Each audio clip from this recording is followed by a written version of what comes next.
All right, folks, so it's Cam Hawkins here from the Trading Nut podcast. We've got Chris Tate on the call here. So we've just finished doing an hour-long interview, which is up there with probably the best interview I've had on the show. I can't believe after this long I've had so many nuggets dropped in one interview that I've never heard before. So guys, if you want to check that out, there should be a link if you're on YouTube underneath the video, or you might be watching it here on the page, so you can just listen above. Right, Chris, so over to you. We're going to quickly go over what you talked about at the very end of the show when you were talking about, what was it? Wealth destruction, was it? It was. Yes. What I've got up on the screen at present is my prime example of this. It's ABC Learning, which is a stock from the early part of the century, which disappeared during the GFC. A lot of people concentrate on the notion of wealth creation. And look, I understand the validity of that as a concept, as an idea. But the bottom line is if you don't hang on to your money, you're screwed. So if we look at something like ABC Learning, we can see this step up to May, June 2007. Hang on, I've lost your mouse here, Chris. I don't know if we can see it. Here we go. Oh, there it goes. Yeah. So we've got this step up. The point I want to concentrate on now, the notations I've got on the screen, these are simply 52-week highs, these blue arrows. And I've notated points of congestion or points of resistance. The point I want to concentrate on, as I blow the chart up, starts from here. One of the things that is often very, very difficult to convince people of is that you can actually leave a position. And as ABC Learning collapsed, these are 52-week lows. If we have a look at volume down the bottom, it tells us something incredibly instructive. If we look at this block from the 9th of November 2007 all the way to its delisting, I did a rough calculation this morning. 854 million shares changed hands. You had an infinite number of opportunities to exit this stock. Even on the second last day of its listing, 13 million shares were traded. Third last day, 10 million, 14 million. On this huge volume down day, there were 168 million shares traded. And it comes back to what we were talking about, and that is this notion that you are continually being told a story.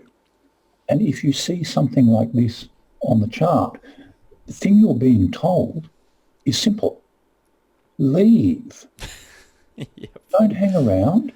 Don't stand there like a shag on a rock with your gob open, gaping. Leave. And the thing that's intriguing about this is that even on the last day, 13 million shares were traded. There was still a vast number of people who were willing to go, yes, look, I can see it has collapsed from $9 down to 54 cents. That's a brilliant buy. No, it's not. That's a kamikaze about to auger itself into the ground with you on board if you want. Even at $3.59 on the day before it was delisted, you could have left. You could have got something. Now, I know there will be people who are sitting out there, and what are we, 2019? Nearly almost, over 11 years to the day, who are still sitting there going, but it'll come back. No, it won't. ABC Learning will never appear again. And the money you've lost has gone. The market has operated in this instance as a better wealth distribution mechanism than most divorces are. But you allowed it to occur. You were told what to do. But again, we come back to that notion of you just didn't listen. Trading becomes so much easier if you just listen. And I can understand that everybody in this period as it was collapsing would have been going, well, it's the evil short sellers like the CEO says, and everybody needs childcare. Bullshit. It's dead. Leave. There's only so much you can get out of a dead horse. And it's a matter of listening. But people don't want to listen. Very good traders listen. Very poor traders always have something to say. They always have a reason, a rationale as to why the market might be wrong. Get over yourself. Markets are never wrong, ever. They can't be. It's physically impossible. Interesting. Really interesting. Now, was there anything else you could show us here while we got you on the screen? It's a very good question. What we can do, let's have a look at the current stock exhibiting mania. This is PNB, Polynovo.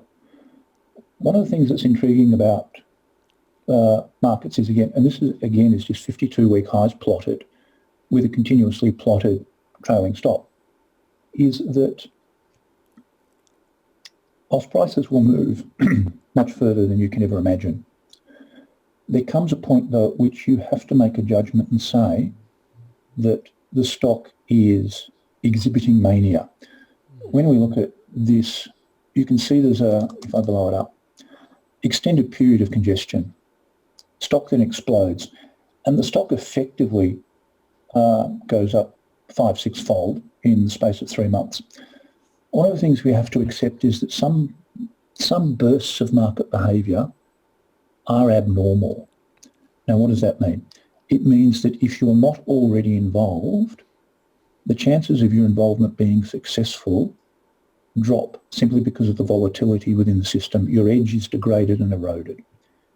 If your entry is at around one of these breakout points at, say, 75, 80 cents, 90 cents, that's a different story. You have a different internal narrative to the person who's trying to enter after the stock has gone up 5 or 6-fold. And trading systems, I think, need to be aware of that. That they need to factor that in as a function, that sometimes there are trades that you're just going to have to look at and go, I've missed it. But that's understandable. You can accept that because markets operate under a wonderful mechanism. And that mechanism is that, yes, we are here now sitting looking at this stock right now. And people would go, oh, I've missed it. And they have an internal dialogue that says, there's never going to be another one like it. Well, no, that's not true.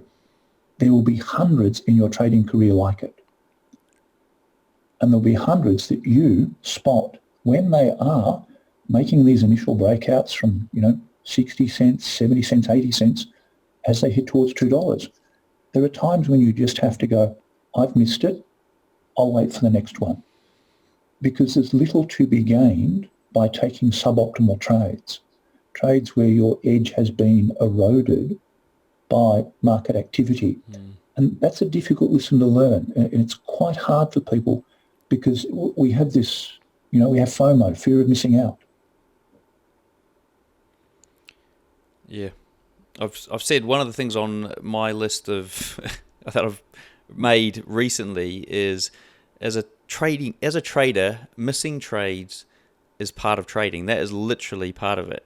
It is, and that's a really, really, really good thing that I think people should write down and stick out in front of them. Yeah. Because there will be ones you miss. That's just the way it is. You can't buy everything. You can't see everything. We have no psychic ability, so you don't know which ones are going to be the ones that go from $1 to 10. But you have to combat the fear of missing out by convincing yourself that, yes, this stock has had a remarkable rise, but scan through the ASIC, scan through any data set, and you will see dozens of them over the course of a year where you will spot them when they're in their sort of embryonic stages of breaking out. So they're there, guys, if you look hard enough. Hey, look, Chris, it's been an absolute pleasure having you on the show. I know that this video is only a smidgen of what we discussed in the show, so if you want to listen to this, head over to tradingnut.com. There should be a link underneath, or you're on the page watching this now. Chris, before we leave you, what's the best way for the guys to get hold of you? How can they find out more about yourself? Yeah, come and visit me at tradinggame.com.au. You can download all of our free resources, catch up with me on my blog. We're always there. Cool. Great. Well, look, guys, hope you enjoyed the video, and thank you again, Chris, and have a great rest of the day over there in Melbourne, and we'll be chatting to you soon. Thanks, Cam.